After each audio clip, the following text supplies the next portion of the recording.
As tarefas dos conselhos operários. Crescimento. No momento em que, na difícil luta contra o capital, durante a qual crescem e se desenvolvem nos conselhos operários, a classe operária atinge a vitória, inicia sua tarefa, a organização da produção.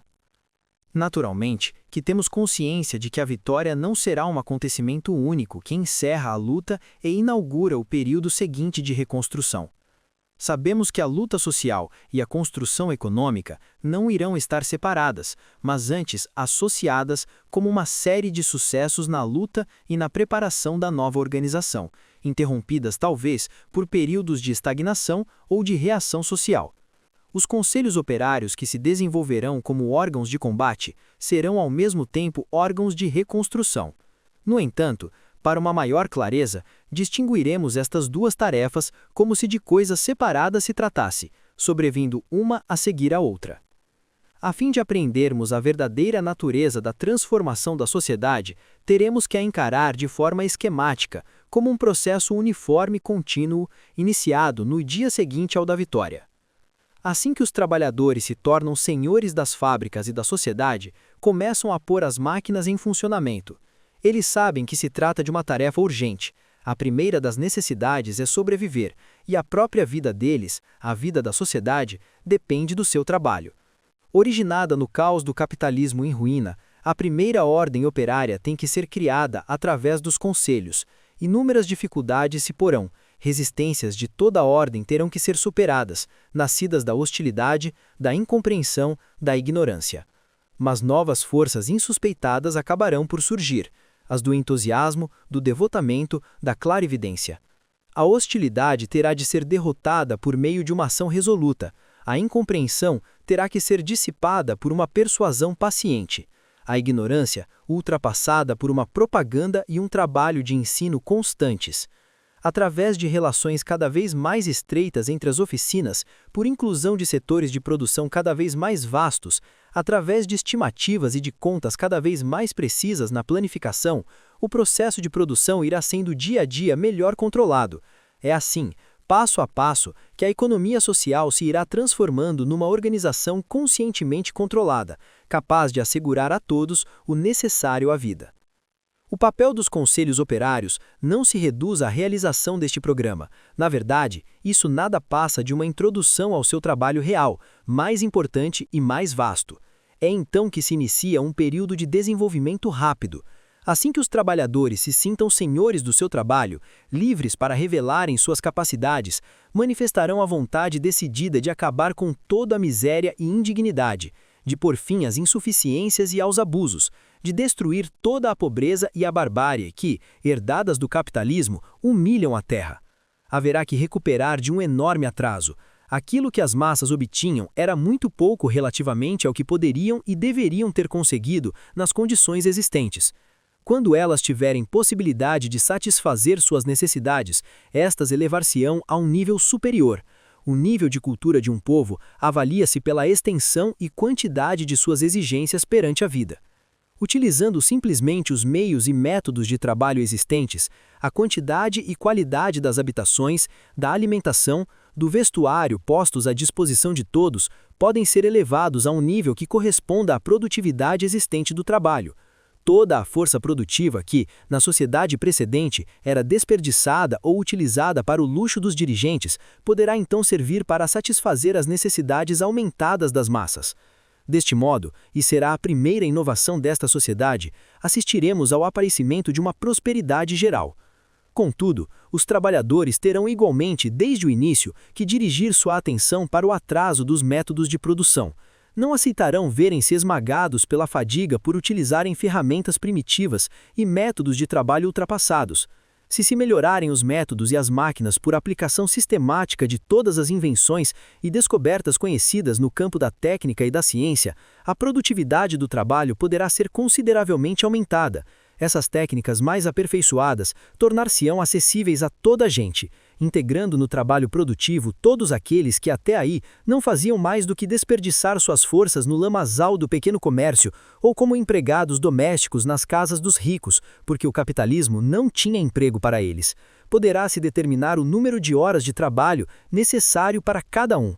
Será, pois, um período de intensa atividade criativa. Esta provirá da iniciativa dos produtores competentes no seio das empresas, mas só se tornará efetiva através de uma deliberação constante, da colaboração, da inspiração mútua e da emulação. Deste modo, os órgãos de colaboração, os conselhos, estarão em constante ação.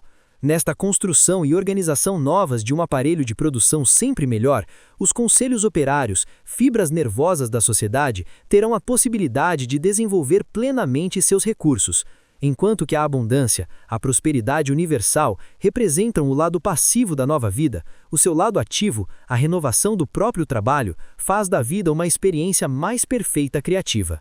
O aspecto da vida social modifica-se totalmente. Também a aparência mais exterior sofre modificação. O meio que nos cerca e os objetos testemunham pela sua harmonia e beleza do caráter nobre do trabalho que os moldou. Aquilo que afirmava William Morris acerca das profissões do passado, com suas ferramentas simples, que a beleza dos produtos provinha do fato do trabalho ser uma alegria para o homem, está a razão porque desapareceu com a fealdade do capitalismo. Voltará a verificar-se, mas tratar-se-á, então, do maior grau de controle das técnicas mais aperfeiçoadas. William Morris amava a ferramenta do artesão e detestava a máquina do capitalista. Para o trabalhador livre do futuro, o manejo de uma máquina perfeitamente construída provocará uma tensão profunda, constituirá uma fonte de exaltação mental, de alegria para o espírito, de beleza intelectual. A técnica transforma o homem em livre senhor da sua vida e do seu destino. A técnica que atingiu seu estado de desenvolvimento atual através de um doloroso processo de crescimento durante milhares de anos de trabalho e de luta, suprimirá a fome e a pobreza, o trabalho pesado e toda a espécie de escravatura. A técnica coloca as forças da natureza ao serviço do homem e das suas necessidades. O desenvolvimento das ciências da natureza abre ao homem novas formas e novas possibilidades de vida, de tal modo ricas e variadas, que ultrapassam de longe aquilo que hoje nos é dado imaginar. Mas a técnica por si só não basta. É necessário que seja pertença de uma humanidade que se entregou conscientemente, por sólidos laços de fraternidade, à construção de uma comunidade de trabalho que controle a sua própria vida. Indissoluvelmente ligadas, a técnica como fundamento material e força visível, e a comunidade como fundamento ético e consciência, ditam a renovação total do trabalho. E o próprio homem se irá modificando juntamente com o seu trabalho. Apoderar-se-á dele um novo sentimento, um sentimento de segurança. Enfim, a humanidade ver-se-á liberta dessa inquietação que tortura a existência. Nos séculos decorridos desde o estado selvagem das origens até a civilização moderna, jamais a vida foi segura. O homem não era senhor da sua subsistência. Sempre existiu, mesmo nos períodos de maior prosperidade, um receio silencioso em relação ao futuro, escondido no subconsciente, por detrás da ilusão de um bem-estar perpétuo. Esta ansiedade habitava o mais fundo dos corações como uma opressão permanente, pesando seriamente nos espíritos e impedindo um pensamento livre. Para nós, que vivemos sobre esta pressão, é impossível imaginar a modificação profunda na perspectiva, na visão do mundo, no caráter, que se operará com o desaparecimento de toda e qualquer ansiedade relacionada com a vida. As velhas ilusões e superstições, que anteriormente se destinavam a manter uma humanidade espiritualmente indefesa, acabarão por desaparecer. Agora que o homem se sente verdadeiramente seguro de ser o senhor da sua vida, serão substituídas por um conhecimento acessível a todos, pela beleza intelectual de uma visão total e científica do mundo. Mais ainda que no próprio trabalho, será na preparação do trabalho futuro, na educação e na formação das gerações seguintes, que a transformação e o novo caráter da vida se revelarão. Compreende-se claramente que, tendo cada tipo de organização da sociedade o seu sistema específico de educação adaptada às suas necessidades, essa transformação fundamental no sistema de produção terá de ser imediatamente acompanhada de uma transformação igualmente fundamental na educação. Na economia doméstica, no mundo do caseiro e do artesão, a família, com sua divisão natural do trabalho, constituía o elemento de base da sociedade e da produção. As crianças iam crescendo e aprendendo os métodos de trabalho, participando gradualmente nesse trabalho. Mais tarde, em regime capitalista, a família perdeu sua base econômica, uma vez que o trabalho produtivo foi sendo transferido para as fábricas. O trabalho transformou-se em um processo social, com uma base teórica mais ampla. Como consequência, tornaram-se indispensáveis conhecimentos mais vastos e uma educação mais intelectual. Abriram-se as escolas que conhecemos, massas de crianças educadas em casa, em lares isolados, sem contato orgânico com o trabalho, afluíram a essas escolas para nelas adquirirem conhecimentos abstratos necessários à sociedade, mas mais uma vez, sem existir uma ligação direta com o trabalho vivo.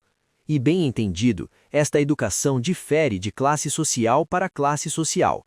Aos filhos da burguesia, aos futuros administradores e intelectuais, é garantida uma boa formação científica e teórica, que lhes permita dirigir e governar a sociedade. Aos filhos dos camponeses e dos operários, o mínimo indispensável, a leitura, a escrita, o cálculo necessário ao seu trabalho, e também a história e a religião, para os manter obedientes e respeitosos com seus senhores e dirigentes. Alguns teóricos autores de manuais de pedagogia, ignorando as bases capitalistas deste estado caduco que julgam duradouro, tentam em vão explicar e aplainar os conflitos originados nesta separação entre o trabalho produtivo e a educação, na contradição entre o isolamento familiar e o caráter social da produção. No mundo novo de produção em regime de colaboração, essas contradições desaparecem e é restaurada a harmonia entre a vida e o trabalho, numa base alargada a toda a sociedade.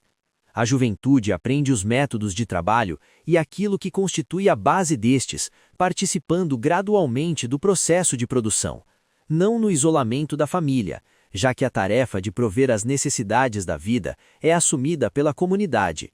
A família perde, para além do seu papel de unidade de produção, o de unidade de consumo. A vida comunitária, que corresponde às tendências predominantes das próprias crianças, assume um papel bem mais importante. Abandonando os seus lares restritos, as crianças passam a ter acesso ao ar livre da sociedade. A combinação híbrida casa-escola cede o lugar a comunidades de crianças controlando uma parte importante de suas vidas sob a diretora atenta de educadores adultos. A educação, em lugar de ser um processo passivo em que se abordam conhecimentos vindos de cima, transforma-se em uma atividade essencialmente pessoal, dirigida para o trabalho social e a ele ligado. Os sentimentos sociais ainda vivos em toda a gente, como herança dos tempos primitivos, mas especialmente fortes nas crianças, poderão se expandir sem serem reprimidos pelo egoísmo necessário à luta pela vida em regime capitalista. As formas de educação são, portanto, determinadas pela atividade da comunidade e de cada um, e os seus conteúdos dependem da natureza do sistema de produção para o qual ela fornece uma preparação. Ora, este sistema, sobretudo durante o século passado, tem assentado cada vez mais na aplicação da ciência à técnica. A ciência permitiu ao homem o domínio das forças da natureza. Um tal domínio tornou possível a revolução social e determina a base da nova sociedade.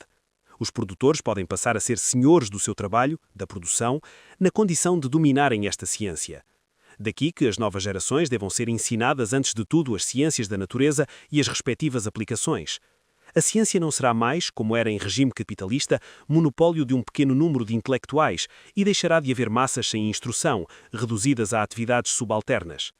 A ciência, na sua totalidade, estará ao alcance de toda a gente. Em lugar da divisão entre trabalho unilateralmente manual e trabalho unilateralmente intelectual, cada um específico de uma classe, existirá para cada um uma união harmoniosa do trabalho manual e intelectual, coisa que é igualmente indispensável para o ulterior desenvolvimento da produtividade do trabalho, já que esta depende do progresso da ciência e da técnica que formam a sua base. A criação de conhecimentos e a sua aplicação ao trabalho deixarão de ser tarefa apenas de uma minoria de intelectuais para passarem a estar a cargo das pessoas inteligentes de todo um povo, preparadas através de uma educação extremamente atenta. É de esperar que, a um tal ritmo de desenvolvimento da ciência e da técnica, o progresso tão louvado em regime capitalista venha a parecer um pálido começo. Existe, em regime capitalista, uma diferença característica entre o trabalho dos jovens e o dos adultos. À juventude compete aprender, aos adultos compete trabalhar. É evidente que, enquanto os operários continuarem a esforçar-se ao serviço de outrem, com uma finalidade contrária ao seu próprio bem-estar e satisfação para produzirem o máximo de lucro para o capital, toda a capacidade terá, logo que adquirida, que ser consumida até aos últimos limites do tempo e da força. Um tempo de um operário não pode ser desperdiçado a aprender sempre coisas novas. Muito poucos têm a possibilidade ou a obrigação de se irem instruindo regularmente durante a vida. Na nova sociedade, esta diferença desaparece. Por um lado, a educação durante a juventude consiste em ir participando progressivamente, de uma forma proporcional à idade, no trabalho produtivo. Por outro, dado o incremento da produtividade e a ausência de exploração, os adultos terão cada vez mais tempo disponível para atividades intelectuais. Isto permitir-lhes-á conservarem-se ao corrente do rápido desenvolvimento dos métodos de trabalho, o que na realidade lhes é necessário. Só lhes é possível participar nas discussões e nas decisões se estiverem capacitados para estudar os problemas técnicos que continuamente atraem e estimulam a sua atenção. A grande expansão da sociedade através do desenvolvimento técnico e científico, da segurança e da abundância, do domínio sobre a natureza e sobre a vida, só poderá ser assegurado pelo aumento das capacidades e dos conhecimentos de todos os associados. Confere à vida um conteúdo novo, de atividade vibrante, e leva à existência transformando-a em alegria consciente, a alegria de uma participação ardente no progresso espiritual e prático do novo mundo. A estas ciências da natureza virão acrescentar-se as novas ciências da sociedade inexistentes em regime capitalista. A característica específica do novo sistema de produção é que o homem passa a dominar as forças sociais que determinam as suas ideias e os seus impulsos. Este domínio de facto terá que buscar a sua expressão num domínio teórico, no conhecimento dos fenómenos e das forças determinantes da atuação e da vida humanas, do pensamento e da sensibilidade. Nas épocas que nos precederam, quando a origem social destas forças era desconhecida, em virtude da ignorância a respeito da sociedade, o seu poder era atribuído ao caráter sobrenatural do espírito, a um misterioso poder do pensamento, e as disciplinas correspondentes, as ditas humanidades, viram atribuir-se-lhes o rótulo de ciências do espírito, ciências humanas, psicologia, filosofia, ética, história, estética.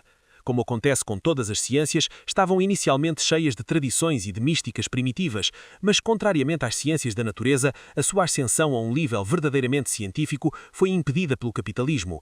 Era-lhes impossível encontrar um terreno sólido, uma vez que no mundo capitalista elas partiam do ser humano isolado, com o seu espírito individual, e que, nessa época de individualismo, se desconhecia que o homem é essencialmente um ser social, que todas as suas faculdades emanam da sociedade e são por ela determinadas. Mas a partir do momento em que a sociedade se revela aos olhos do homem como um organismo constituído por seres humanos ligados entre si e que o espírito humano é considerado como o órgão principal das suas relações, passarão a poder desenvolver-se como autênticas ciências. E a importância prática destas ciências para a nova comunidade não é menor do que as das ciências da natureza. Elas estudam as forças que residem no homem, que determinam as suas relações com os outros homens e com o mundo, que inspiram as suas ações na vida social e que se manifestam nos acontecimentos históricos, passados e presentes. Sob a forma de paixões poderosas e de tendências cegas, estas forças tiveram o seu papel nas grandes lutas sociais, levando por vezes o homem a atuações vigorosas, mantendo-o outras vezes numa submissão apática através de tradições igualmente cegas, e permaneceram sempre como espontâneas, incontroladas, desconhecidas.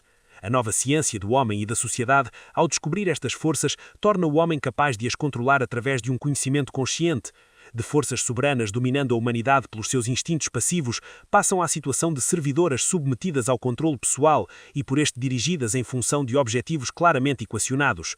Instruir a geração vindoura na consciência destas forças sociais e espirituais, prepará-la para a orientação consciente delas, será uma das tarefas principais de educação da nova sociedade. A juventude ficará assim apta a desenvolver todos os dons de paixão e de vontade, de inteligência e de entusiasmo e a utilizá-los em atividade eficaz. Trata-se simultaneamente de formação de caráter e de transmissão de conhecimentos. Esta atenta educação, tanto teórica como prática, da nova geração, voltada ao mesmo tempo para as ciências sociais e para a consciência social, constituirá um elemento essencial do novo sistema de produção. Só assim se poderá assegurar um progresso sem entraves da vida social. E será também deste modo que o sistema de produção irá desenvolvendo e assumindo formas progressivamente melhores. Assim, através do domínio teórico das ciências da natureza e da sociedade e da sua aplicação prática ao trabalho e à vida, os trabalhadores farão da Terra a morada plena de alegria de uma humanidade livre.